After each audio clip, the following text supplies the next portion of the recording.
انسان کسی چیز کی پیروی اس وقت تک مت کرنا جب تک تمہیں ڈیفینیٹ علم نہ اس کے بارے میں آ جائے. بے شک کان، آنکھیں اور عقل، اس کے بارے میں پوچھا جائے گا کہ تمہیں یہ 3 انسٹرومنٹس دیے تھے، تم نے ان کو استعمال کر کے حق بات تک پہنچنے کی کوشش کیوں نہیں کی. اور علم جو ہے وہ 2 ہی ہے. ایک ریویلڈ نالج ہے، وحی کا علم جو کتاب و سنت کی شکل میں ٹرانسفر ہوتا ہے، اور ایک ایکوائرڈ نالج ہے، سائنس کا علم، the knowledge obtained through observations and experiments. یہ دونوں ڈیفینیٹ علوم ہیں، لیکن اسٹیبلش سائنس، ہائپوتھیسز، یہ تھیوریز کی بات نہیں کر رہا. آج چونکہ میرا ٹاپک جو ہے وہ علم وحی ہے، ریویلڈ نالج، لہٰذا میں اسی کو ایمفسائز کروں گا. چنانچہ سورۃ الاحقاف کی آیت نمبر 4 ہے کہ نبی علیہ السلام کو یہ اللہ تعالیٰ نے سکھایا کہ جب کبھی بھی آپ سے کوئی بحث و مباحثہ کرے تو آپ نے اس سے بات کس طریقے سے کرنی ہے. ایتونی بکتاب من قبل ھذا او اثارۃ من علم ان کنتم صادقین. اگر تم اس کتاب کو نہیں مانتے نا، ایتونی بکتاب من قبل ھذا، اس سے پہلے کوئی اور کتاب نازل ہوئی ہے وہ لے آؤ میرے پاس. او اثارۃ من علم، یا کوئی انبیاء کی وحی میں سے آثار علم کے چل رہے ہوں، اگر تم سچے ہو تو ہمیں قرآن کیا کہتا ہے کہ بات کرنی ہے تو کتابوں سے اور انبیاء کے آثار یعنی سنت سے. تو سر پھر میں کیوں نہ کہوں، مرنے سے پہلے اے مسلمان کر لے اس پہ غور. کتابوں کا خدا اور ہے، بابوں کا خدا اور. اللہ تو ہمیں کہہ رہا ہے علمی کتابی بنو. ایتونی بکتاب من قبل ھذا او اثارۃ من علم. تو سر اسی لیے تو ہم نے عرض کیا ہے کیا کہ نام ہے وہابی، نام ہے بابی، میں ہوں مسلم علمی کتابی. علمی کتابی یہ اسی آیت کی تو ٹرانسلیشن ہے. نہ ہم سو کالڈ وہابی ہیں، کوئی علمی بات کرے اسے اپنے زوم میں گالی دے دیں وہابی ہونے کی، اور نہ ہم بابوں کا دفاع کرنے والے بابی ہیں، ہم علمی کتابی مسلم ہیں. یہ اسی آیت کی ٹرانسلیشن کی ہے، بڑے پرفیکٹ انداز میں ایک میسج امت تک پہنچانے کی کوشش کی ہے. الحمدللہ میرے بھائیوں، اللہ کے محبوب صلی اللہ علیہ وآلہ وسلم نے پوری زندگی امت کو وحی کی طرف اس طریقے سے گامزن کیا کہ صحابہ اکرام علیہم رضوان کے دل و دماغ میں یہ بات کوٹ کوٹ کے بھری کہ اپنا رابطہ وحی کے ساتھ رکھنا ہے. کیونکہ نبی علیہ السلام نے تو دنیا سے چلے جانا تھا. آپ علیہ السلام اپنے نائب کے طور پر علم وحی جو اللہ نے آپ کو دیا تھا کتاب و سنت کی فارم میں، وہ صحابہ اکرام اور اہل بیت علیہم السلام اجمعین کے حوالے کر کے گئے. اس حوالے سے مجھے درجنوں احادیث فی البدی یاد ہے. ٹاپ آف دا لسٹ وہ حدیث جو صحیح مسلم میں ہے، جو روایت کی ہے امام محمد باقر بن علی بن حسین بن علی علیہم السلام اجمعین، جو امام حسین علیہ السلام کے پوتے ہیں، اور انہوں نے روایت کی ہے جابر بن عبداللہ سے، اور ان سے آگے حدیث سنی ہے امام جعفر جو امام باقر کے بیٹے ہیں، انہوں نے، جو 148 ہجری میں فوت ہوئے اور باجزید 191 میں پیدا ہوئے. وہ کہتے ہیں دونوں جڑے ہوئے، یہ وہ والے امام جعفر. تو وہ کہانیوں میں امام جعفر ہے نا، یہ صحیح مسلم میں انٹرنیشنل نمبر کے مطابق 2005 نمبر حدیث ہے. جابر بن عبداللہ کہتے ہیں، اور اس کو نقل کیا امام باقر نے، ان سے امام جعفر نے، اور پھر 2 واسطوں سے امام مسلم نے لیا، کہ نبی علیہ السلام جب کبھی بھی کوئی خطبہ دیتے، عید کا خطبہ، جمعے کا خطبہ، یا اس کے علاوہ کبھی بھی تقریر کرتے، تو آپ علیہ السلام یہ جملے ضرور بولا کرتے: اما بعد فإن خیر الحدیث کتاب اللہ وخیر الہدی ہدی محمد صلی اللہ علیہ وآلہ وسلم وشر الامور محدثاتها وکل محدثۃ بدعہ وکل بدعۃ ضلالہ وکل ضلالۃ فی النار. کچھ الفاظ اس میں سنن نسائی کے بھی ہیں، ابو داؤد کے بھی ہیں، ترمذی کے بھی ہیں.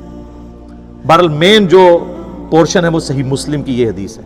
آگاہ ہو جاؤ اس کے بعد کہ سب سے بہترین کلام اللہ کی کتاب ہے اور سب سے ہدایت یافتہ راستہ محمد صلی اللہ علیہ وآلہ وسلم کا ہے، اور بدترین کام وہ ہیں جو دین میں خود سے داخل کر دیے جائیں۔ اس طرح کے تمام کام گمراہیاں ہیں، اور یہ تمام گمراہیاں دوزخ میں لے جانے والی ہیں۔ اللہم اجرنا من النار۔ مرنے سے پہلے اے مسلمان کر لے اس پہ غور، کتابوں کا خدا اور ہے، بابوں کا خدا اور۔ پھر صحیح مسلم میں جو حجۃ الوداع کی حدیث ہے، انٹرنیشنل نمبر کے مطابق 2950 2950، وہ بھی جابر بن عبداللہ سے ہے رضی اللہ تعالیٰ عنہما، اور وہ بھی امام باقر علیہ السلام نے روایت کی ہے۔ امام باقر ان کو ملنے کے لیے جاتے ہیں، نابینا ہو چکے ہوتے ہیں جابر بن عبداللہ، ان کو پتہ چلتا ہے کہ میرے نبی کا بچہ آیا، تو وہ ان کے گریبان کے بٹن کھولتے ہیں، اپنا ہاتھ رکھتے ہیں اور کہتے ہیں تو میرے نبی کا بیٹا ہے، تو مجھ سے جو چاہے پوچھ۔ تو کہتے ہیں کہ چچا جان مجھے بتائیے کہ نبی صلی اللہ علیہ وآلہ وسلم نے حج کیسے کیا تھا؟ تو سر وہ 8 صفحوں کی حدیث ہے، حج کے ٹاپک پہ سب سے لمبی حدیث یہی ہے، اور مشکات میں حج والے چیپٹر میں آپ کو پہلی حدیث یہی ملے گی۔ اسے حدیث جابر کہتے ہیں، یہ امام باقر نے روایت کی ہے۔ اس میں الفاظ ہیں کہ نبی علیہ السلام نے ہمیں خطبہ دیتے ہوئے فرمایا تھا میدان عرفات میں کہ میں اپنے بعد تم میں وہ چیز چھوڑ کر جا رہا ہوں جسے مضبوطی سے پکڑ لوگے کبھی گمراہ نہیں ہوگے، اور وہ اللہ کی کتاب ہے۔ مسلم شریف میں صرف کتاب اللہ کا ذکر ہے، سنت بھی اسی میں داخل ہے، کیونکہ من یطع الرسول فقد اطاع اللہ، جس نے رسول اللہ کی اطاعت کی اس نے گویا اللہ کی اطاعت کی۔ البتہ مستدرک للحاکم میں ایک روایت ہے انٹرنیشنل نمبر کے مطابق 318، وہ عبداللہ ابن عباس سے، وہ کہتے ہیں کہ نبی علیہ السلام نے فرمایا تھا 2 چیزیں چھوڑ کر جا رہا ہوں، ایک اللہ کی کتاب ہے، اس کو مضبوطی سے پکڑ لینا، دوسرا تمہارے نبی صلی اللہ علیہ وآلہ وسلم کی سنت ہے، اسے مضبوطی سے پکڑ لینا، کبھی بھی گمراہ نہیں ہوگے۔ تو نبی علیہ السلام کیا کہہ رہے ہیں، بابوں کو پکڑنا یا کتابوں کو؟ تو سر پھر عرض کیوں نہ کریں کہ مرنے سے پہلے اے مسلمان کر لے اس پہ غور، کتابوں کا خدا اور ہے، بابوں کا خدا اور۔ کتابوں کے ساتھ جوڑ کے گئے، سر نبی علیہ السلام کے پاس تو وہ بابے تھے جو چھوڑے بھی جا سکتے تھے، صحابہ اکرام، اہل بیت، خلفائے راشدین۔ سنن ابی داؤد میں، جامعہ ترمذی میں، سنن ابن ماجہ میں حدیث ہے، نبی علیہ السلام نے اپنی وفات سے چند دن پہلے ایک بڑا بلیغ خطبہ دیا، ہر آنکھ اشک بار تھی، گویا کہ آپ ہم سے رخصت ہو رہے تھے۔ آپ علیہ السلام کے بارے میں صحابہ کرام کہتے ہیں، تو آپ نے فرمایا میرے بعد جو کوئی بھی زندہ رہے گا بہت اختلاف دیکھے گا، اس وقت علیکم بسنتی وسنت الخلفاء الراشدین المہدیین، تم پر میری سنت اور میرے خلفائے راشدین ہدایت یافتہ کی سنت لازم ہے، ان کو اپنی دانتوں سے مضبوطی سے اپنی داڑوں سے پکڑ لینا۔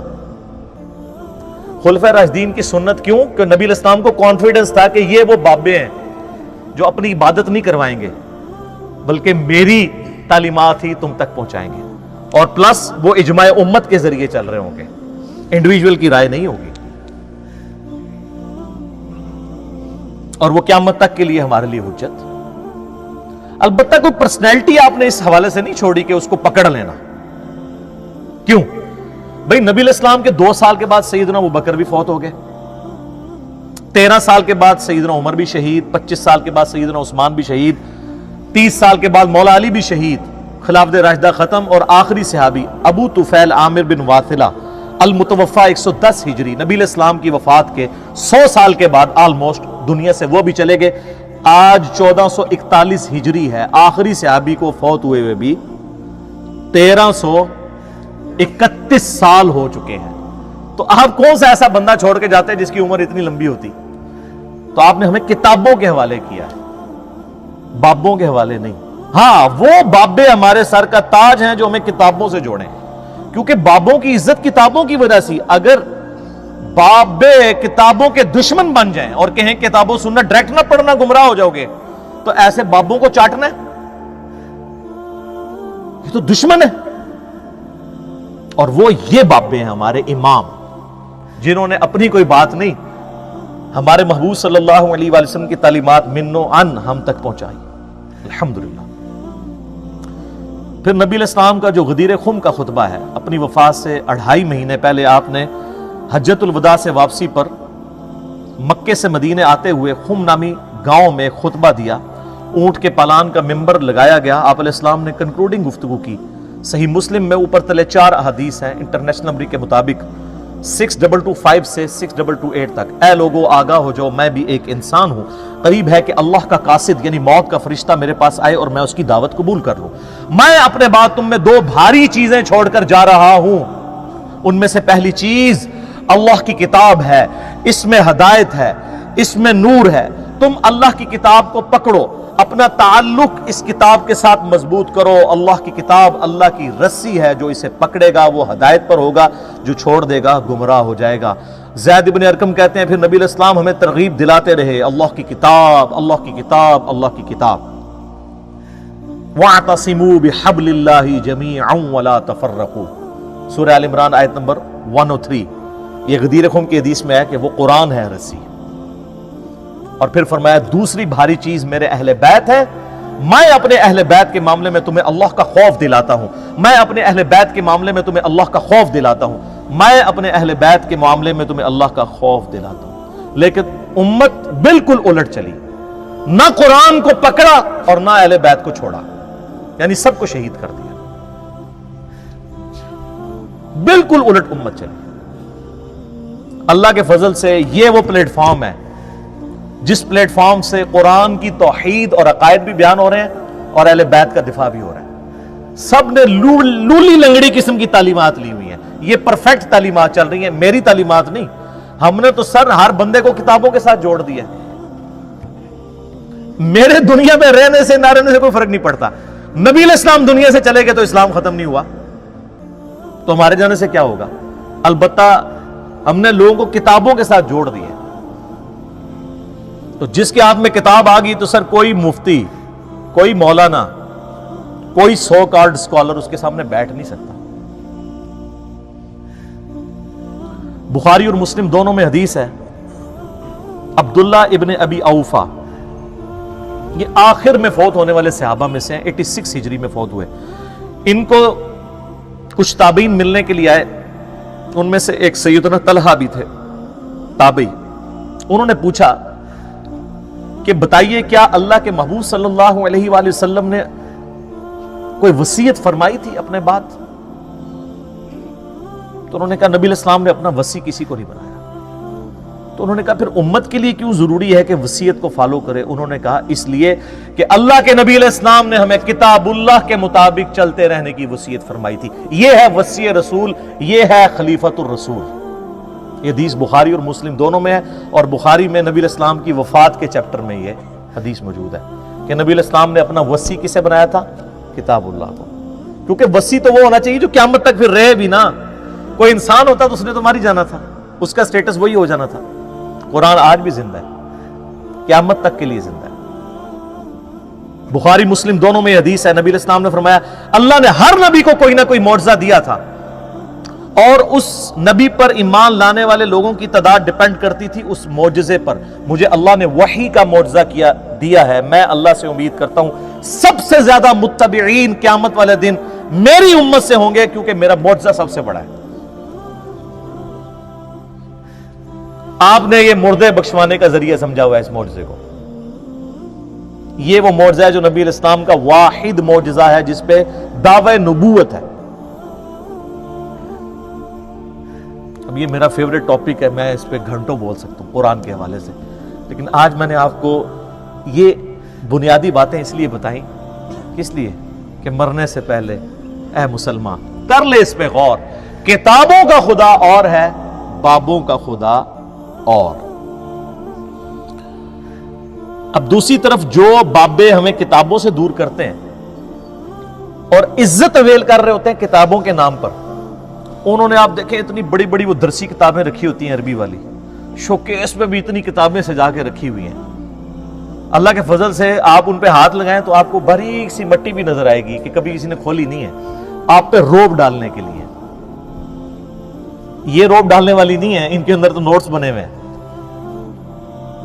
اور جب کوئی کتاب کی بات کرے تو کہتے ہیں جی کتابوں سے کیا ہوتا ہے، جی وہ تو قرآن میں لکھا ہوا ہے، کتابوں والے تو وہ تو گدے پہ بھی کتابیں لاد دی جائیں، وہ سورۃ الجمعہ کی آیت کوٹ کرتے ہیں نا، آیت نمبر 5، حالانکہ وہ ان کے بارے میں ہے۔ وہ تو اللہ تعالیٰ نے علماء یہود سے کہا ہے کہ تمہاری مثال ان گدوں کی سی ہے کہ جس پہ کتابیں لاد دی جائیں۔ گدھا چونکہ کتاب پڑھ کے ہدایت نہیں حاصل کر سکتا، صرف بوجھ ہی اٹھائے پھرتا ہے، صرف شوکیس میں سجا کے ہی رکھتا ہے۔ تو گویا وہ علماء جو کتابوں سے استفادہ نہیں کرتے وہ گدھے ہیں، اور جو کتابوں سے استفادہ کر کے لوگوں کو کتاب اللہ کی طرف بلاتے ہیں وہ تو نبی علیہ السلام کے جانشین ہیں۔ دیکھیں کیا بات تھی اور کس طرح یہ فٹ کر دیتے ہیں۔ اسی کانٹیکسٹ میں وہ آیت بڑی اہم ہے، سورۃ النساء کی آیت نمبر 59، یا ایھا الذین آمنوا اطیعوا اللہ واطیعوا الرسول واولی الامر منکم، اے اہل ایمان اطاعت کرو اللہ کی اور اس کے رسول کی، اور جو تم میں حکمران ہے اس کی، لیکن حکمران کی اطاعت ایبسولوٹ نہیں ہے، وہ ریلیٹو ہے۔ فَإِن تَنَازَعْتُمْ فِي شَيْءٍ فَرُدُّوهُ إِلَى اللَّهِ وَالرَّسُولِ، اگر تمہارا تنازع کھڑا ہو جائے تو پھر اللہ اور اس کے رسول سے فیصلہ کروانا ہے۔ إِن كُنتُمْ تُؤْمِنُونَ بِاللَّهِ وَالْيَوْمِ الْآخِرِ، اگر تمہارا ایمان ہے نا اللہ پر اور قیامت کے دن اللہ سے ملاقات کرنے پر، تو اس شخص کی یہ روش ہوگی کہ وہ فیصلہ اللہ رسول سے کرائے گا۔ ذَلِكَ خَيْرٌ وَأَحْسَنُ تَأْوِيلًا، اسی میں تمہاری خیریت ہے اور اسی کا انجام بہتر ہونے والا ہے۔ کتنی دھمکی ہے۔ اچھا آج اللہ رسول سے ہم کیسے فیصلہ کروائیں گے؟ کتابوں سے۔ آج اللہ اور اس کا رسول ہمارے سامنے ایز این انسٹیٹیوشن ہے، سامنے تو نہیں ہے، ان کی تعلیمات کتابوں میں۔ تو سر پھر ہم آپ کو کیوں نہ جھنجھوڑیں کہ مرنے سے پہلے اے مسلمان کر لے اس پہ غور۔ کہیں ایسا تو نہیں ہے کہ کتابوں کا خدا اور ہے اور بابوں کا خدا اور جب تجھے پتہ چلے گی نا حقیقت کہ ایسا ہی ہے، پھر تو کہے گا نہ میں بابی، نہ میں بابی، میں ہوں مسلم علمی کتاب۔ اور جب ان لوگوں سے کہا جاتا ہے کہ جو کتاب اللہ نے نازل فرمائی ہے اس کی پیروی کرو، تو کہتے ہیں نہیں، بلکہ ہم تو اسی چیز کی پیروی کریں گے جس پر ہم نے اپنے باپ دادا کو پایا۔ بھلا اگرچہ ان کے باپ دادا نہ کچھ سمجھتے ہوں اور نہ سیدھے رستے پر ہوں، تب بھی وہ انہی کی تقلید کیے جائیں گے۔